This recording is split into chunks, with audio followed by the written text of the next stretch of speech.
I'm Chandler Carranza, Category Manager for Fine Wine and Good Spirits, on site at Village Whiskey in Philadelphia. It is my pleasure to introduce to you renowned whiskey expert, Mr. David Blackmore, the Master Brand Ambassador for Glenmorangie Single Malt Scotch Whiskey. Thank you for coming.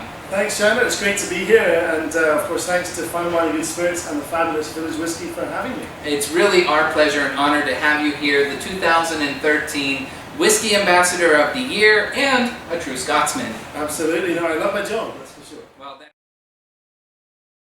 obviously you have the qualifications to talk about single malt Scotch whiskey, but perhaps you can just explain whiskey in general to our viewers out there. Absolutely. You know, you can make whiskey anywhere in the world. The term whiskey just really refers to any spirit that is distilled from fermented grain and aged in oak barrels. Okay, so with Scotch, obviously it needs to be made in Scotland, but what else qualifies it to be Scotch? Yeah, absolutely. You know, certainly for single malt Scotch, we need to be distilled in Scotland and aged in oak barrels for a minimum of 3 years in Scotland.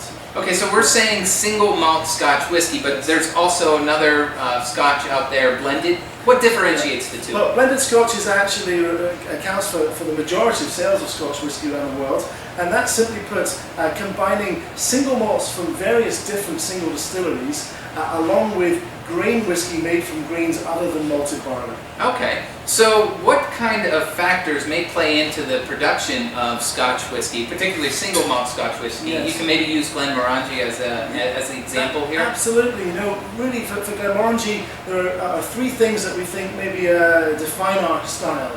First, and probably least important of all, our water is very mineral rich. It creates more fruity floral notes during fermentation. Secondly, our still shape, the tallest stills in Scotland, creating a very highly refluxed, volatile spirit that tastes very fruity and floral. And finally, and most importantly, the best quality casks in the industry, and for our Glenmorangie Original, entirely American white oak with lots of lovely vanilla notes. So that's the Glenmorangie, but we have also the Ardbeg over here. So does regionality play into Scotch aromas, taste? Yes and no. There's a lot of debate about how regionality affects Scotch whisky. I don't think there's much effect from terroir.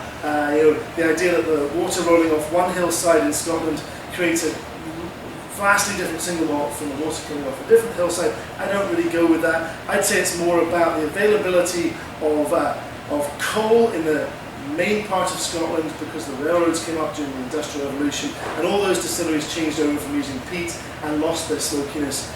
All the smoky whiskies are still made with peat on those islands where you can't get coal to this day. Oh, okay. So there's a saying out there that the nose is for knowledge and the palate is for pleasure. What is it that our nose is going to tell us that our taste buds might not with Let's Scotch? pick up this glass of Glenmorangie Original and let's see. Let's put it to our nose. And what you're picking up here is lovely vanilla and hopefully citrus orange notes. Now, there are only 4 primary flavors: salt, sweet, bitter, and sour. That's all you can actually taste. Everything else you think you're tasting, you're actually getting through your olfactory epithelium in the back of your nose. It's all to do with aroma. That's the key to really appreciating a good whiskey. Is the glass going to have any effect on that? Absolutely. You know, you want a really good, specifically designed whiskey glass, something like this Glencairn or Riedel glass, perfect for nosing whiskey. Now, we're not going to get the same kind of aroma or profiles from the Ardbeg over here. Now, can you explain why? Not. Yeah, I mean, at its simplest, we're using a lot of peat, burning peat underneath the malted barley, and that comes through in the finished whiskey. So let's nose this. And whilst there is this lovely vanilla note coming through again from the white oak, predominantly what you're getting is this sort of smoky bacon note or campfire. That's coming from the peat. Now, if you're new to Scotch, maybe there's an expression that you could suggest that would be good to start with? Yeah, absolutely. I mean, it's clearly something like that Glenmorangie Original you tried first. Very easy drinking, very easy to like. If you're moving on a bit, maybe you could consider something like the slightly heavier Glenmorangie Nectar d'Or that's extra matured in Sauterne barrels, or if you're being very adventurous, that little smoky style with Ardbeg. Now, in order to enjoy the intricacies of Scotch, we probably shouldn't be mixing it right away. But does that mean there's only one way to enjoy Scotch? Not at all. Luckily things have moved on, you know, with the resurgence of mixology as a craft. these great mixologists are demanding the best ingredients, just like a good chef would. So there's a place for a well-crafted Scotch and single malt cocktail. That's a very good way to put it. Similar to cooking when making your drinks out there. Kind of follow the recipe and move on. Yeah. Now, are there some cocktails that maybe you would suggest for our viewers out there? Yeah, I mean, one that comes to mind, the Blood and Sand, using the Glenmorangie Quinta Ruban down here, very chocolatey whiskey. It's actually what I had made for my wedding.